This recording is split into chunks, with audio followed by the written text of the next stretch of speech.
SLT Mobitel, the connection. SLT Mobitel, the connection. ලෙන්ගතුකම වැඩි කරගන්න ලව්ජු රුපියල් 50ට අඩු කළා. මාමේ එන්න අපිට එකක් බොමු.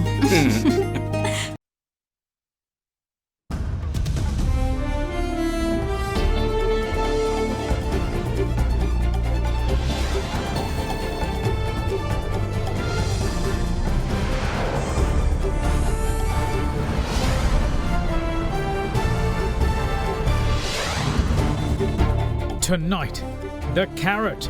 Indian Prime Minister Narendra Modi pledges to ensure the welfare of Sri Lankan Tamil community ahead of Tamil Nadu elections. The issue of Tamil rights has also been taken up with Sri Lankan leaders. We are always committed to ensuring that they live with equality, justice and peace and dignity. Have no fear. No countrywide lockdowns, assures the Army Commander. Reprimand. 4 SLMC MPs asked by the party to issue a public apology for backing the 20th Amendment to the Constitution. All that and much more coming up on First at 9 this Sunday, the 14th of February 2021. Buy a 2-litre Coke and get a glass free. Alcohol අඩංගු hand sanitizer භාවිත කරන්න. ලෙඩ රෝග ඇති කරන විෂ බීජවලට එරෙහිව සටන් කරන්න. හඳුන්වා දීමේ මිල රුපියල් 350යි. From AdaDerana, this is AdaDerana First at 9. Live from Studio 24 in Colombo. Good evening and welcome to First at 9. I'm Dhammike Kanaka. Now, Indian Prime Minister Narendra Modi today reiterated that his government is committed to ensuring that the Sri Lankan Tamil community's welfare is guaranteed. His comments came during an inauguration ceremony in Chennai in Tamil Nadu, where the polls are set to be worked off in April. While noting various development projects funded by his government for the benefit of the Tamil community in Sri Lanka, Modi highlighted that his government always took up the matters relating to rights of the Tamil people in the island.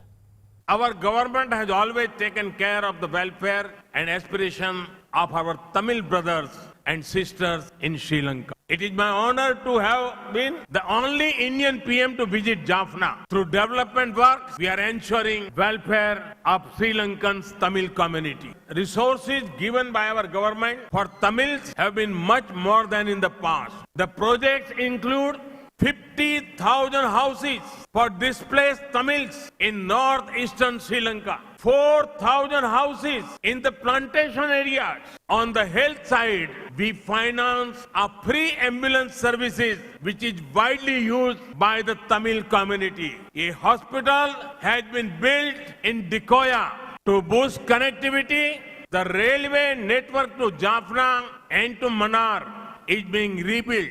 Flights have been established from Chennai to Jaffna. I feel happy to share that India has built the Jaffna Culture Center, which we hope to open soon. The issue of Tamil rights has also been taken up by us consistently with Sri Lankan leaders. We are always committed to ensuring that they live with equality, justice and peace and dignity. The problem faced by our fishermen is long-standing. I do not wish to go into the history of the problem, but let me assure you that my government will always protect their rightful interests. We have ensured early release whenever fishermen are apprehended in Sri Lanka. உறுதி செய்துள்ளோம். More than 1,600 fishermen have been released during our tenure. Currently, there is no Indian fisherman in Sri Lankan custody. Similarly, 313 boats have also been released and we are working for the return of the rest of the boats. Pay just 500,000 rupees to reserve your unit today. Mulberry Residence.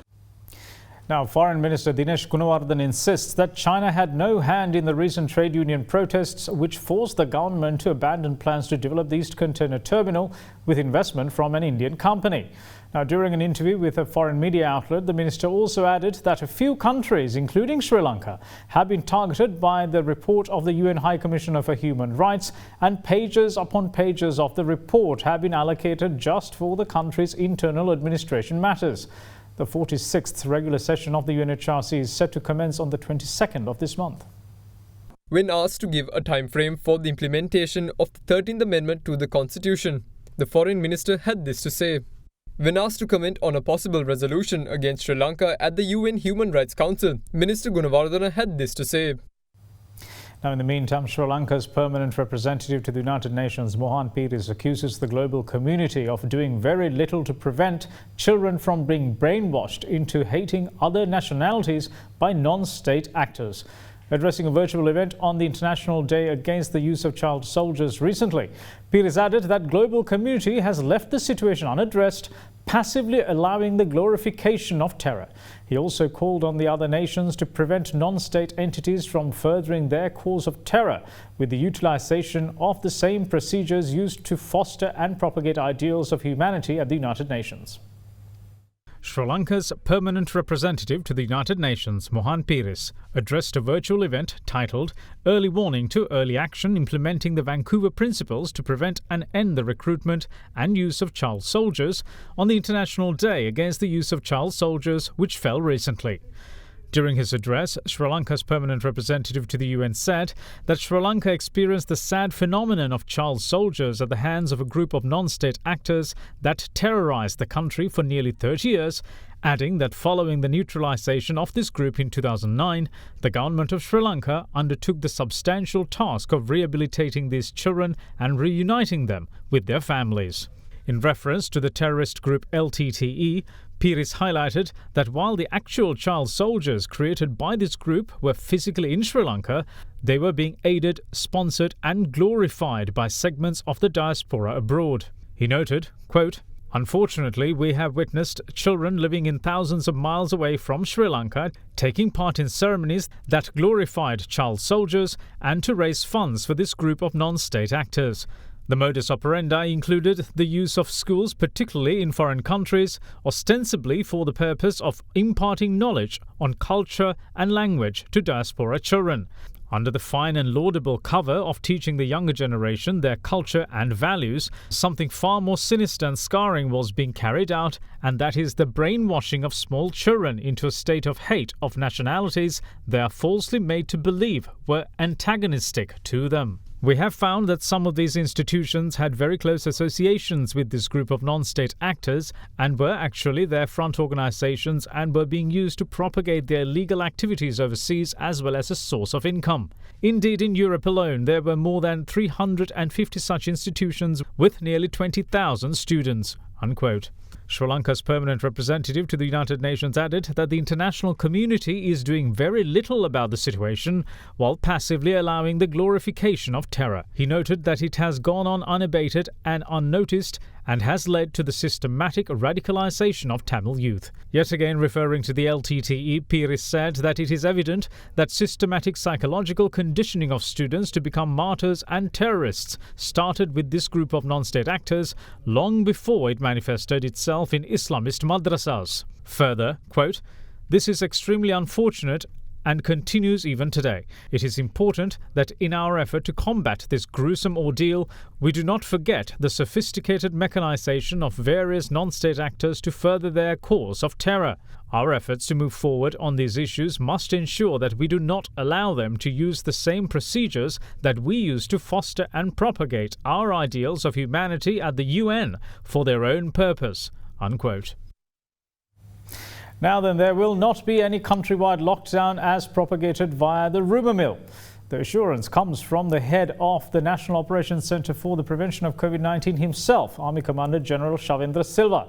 Meanwhile, Secretary to the State Ministry of Primary Healthcare, Epidemics and COVID Disease Control, Dr. Amal Harsh De Silva, urges the public to have no fear over COVID-19 mutations, saying that swift and effective measures will be taken by the authorities to deal with any new variants. While reassuring that the Oxford AstraZeneca vaccine offers immunity against the UK virus strain recently found in Sri Lanka, he went on to say that even the frontline health workers in the private sector will be given the jab. In the meantime, it was confirmed moments ago that another 444 virus cases have been confirmed in the island today, raising the daily tally to 801. 796 COVID-19 infections were reported from 22 districts yesterday. This comes as a positive development since the island reported daily COVID-19 infections in the excess of 900 for 4 consecutive days.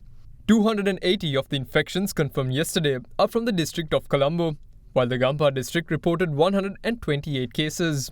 The Kandy district confirmed 91 cases, while 59 infections were recorded from Kaluthara, 42 from Ratnapura, 40 from Kurunegala, 22 from Gaul, and 20 from Anuradhapura. The remaining 114 COVID-19 infections were confirmed from 14 other districts. In the meantime, 357 new novel coronavirus infections have been reported so far today. Meanwhile, the country's death toll rose by 6 yesterday, taking the overall tally to 390. A point to note is that none of the victims were from the Colombo district. In other developments, 7,457 more frontline healthcare workers were administered with the Oxford AstraZeneca COVID vaccine yesterday.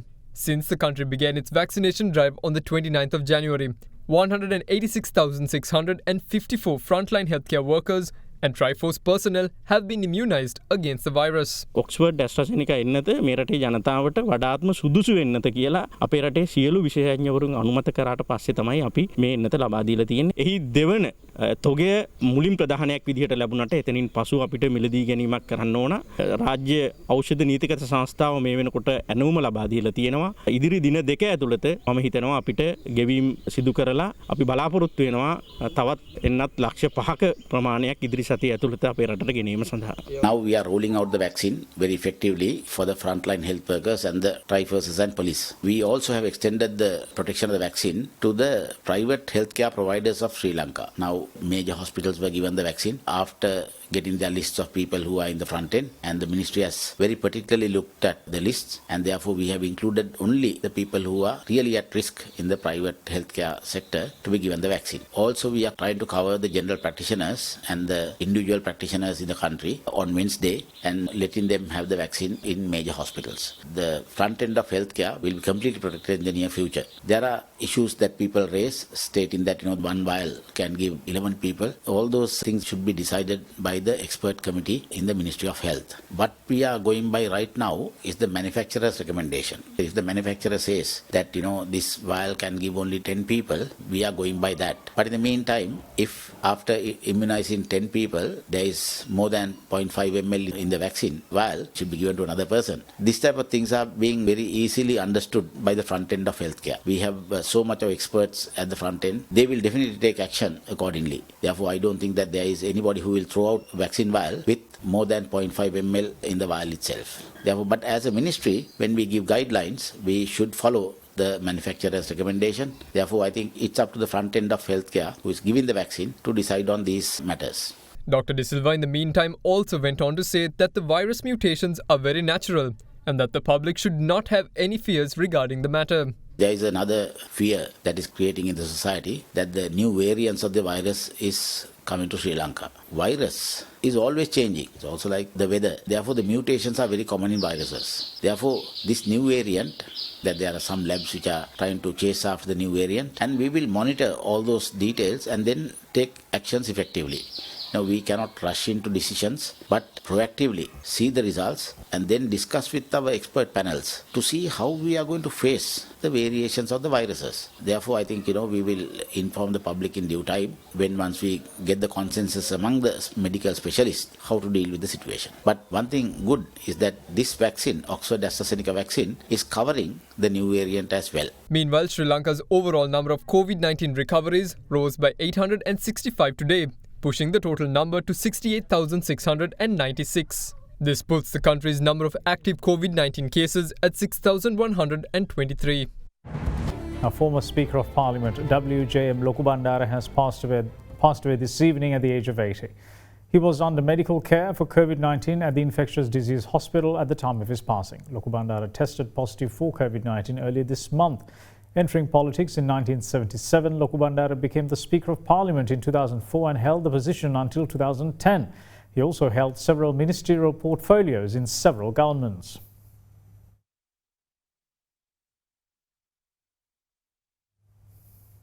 Moving on with other local stories, Prime Minister Mahinda Rajapaksa says that it is the right of the people to ensure that the public representatives they elected to office work towards their welfare. The PM adds that the present focus of the government is to uplift rural areas rather than scrutiny being on urban cities. The multi-purpose building of the Bay Rural Pradeshya Sabha, constructed at a cost of 140 million rupees, was vested with the public this morning by Prime Minister Mahinda Rajapaksa. අපි අද වෙනකොට අවුරුද්දක් වෙනවා ආණ්ඩුව වෙනස් වෙලා ඒ කිටි කාලය තුල මාස 4ක් තමයි ආම්සෝනේ ආණ්ඩුව කරන්න පුළුවන් වුණේ අනිත් කාලේ පසුගිය කාලේ තිබිච්ච තත්ත්වෙ මොකද කියන්න ඕන නැහැ කෙසේ වෙතත් අද ගම්වල විශේෂයෙන් නගරාසන්න වලට වඩා ගම පිළිබඳව කටයුතු කරන්න අපි සියලු දෙනා මහන්සි වෙනවා මේ රජය කටයුතු කිරීමේ ගෝඨාභය රාජපක්ෂ ජනාධිපතිවරයා මම හිතන්නේ පැය 15ක් විතර වැඩ කරන කෙනෙක් එච්චර නම් මම වැඩ කරන්නේ නැහැ අත කියන්නත් උන. එතුමා ඉඳගෙන මේ සියලු පළාත් පාලන ආයතන ගැන අවබෝධයක් ඇතුව තමයි තමන්ගේ වැඩ පිළිවෙල ඉදිරියට දියත් කරන්නේ. ඒ නිසා එකෙන් අපි ප්‍රයෝජනය ගන්න ඕන.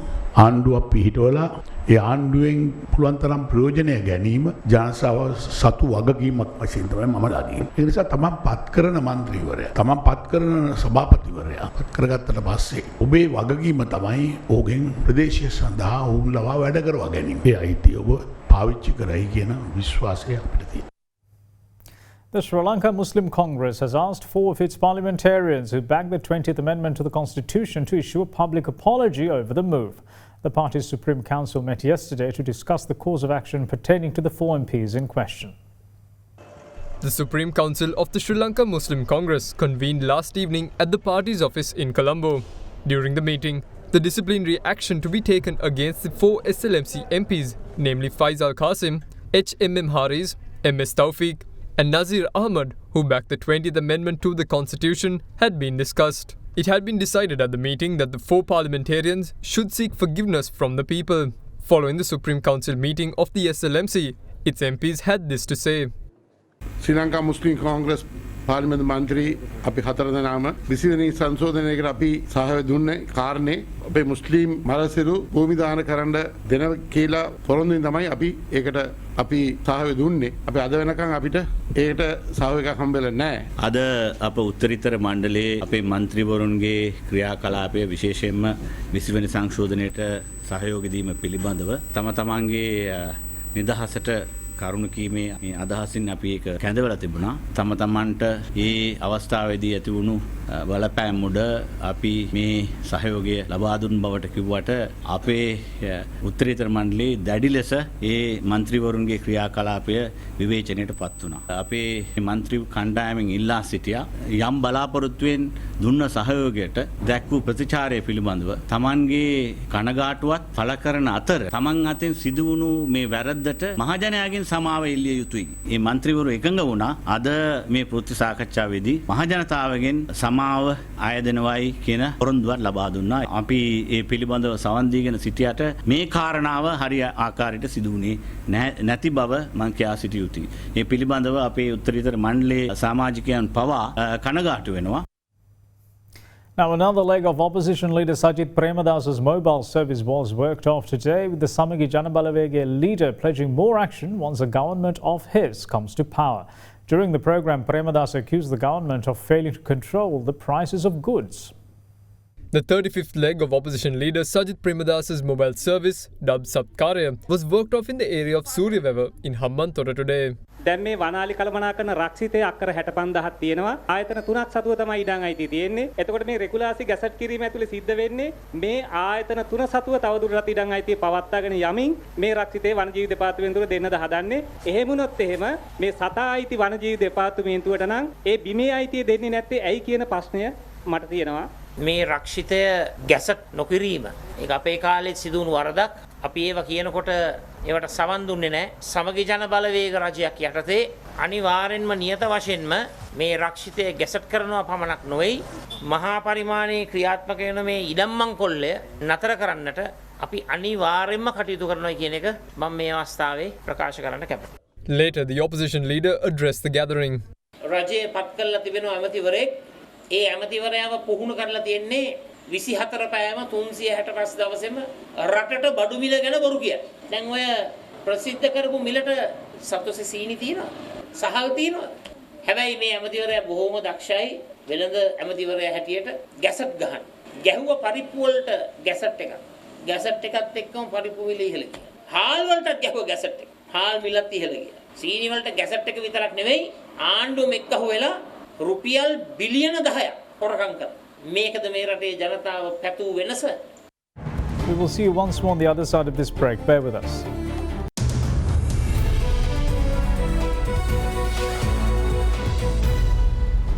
Welcome back. This is First at 9. Now, the Colombo stock market ended on a positive note last Friday, reversing all the losses during the week, and that momentum is expected to continue during the fresh week starting tomorrow. Here's Dimantha Matthew to give you an update on what we can expect in the market during the week ahead. Looking at the upcoming week, with the reversal in the market back to the green, we think the positive sentiment that we saw on Friday is likely to continue in the upcoming week as well.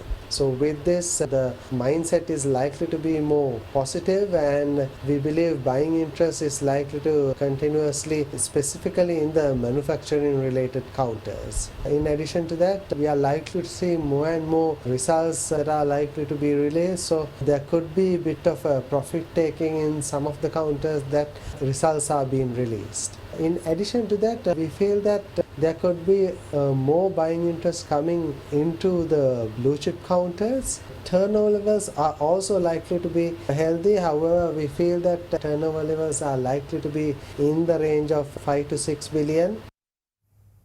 And that's it from all of us here at First at 9. Thanks for watching. Bye-bye.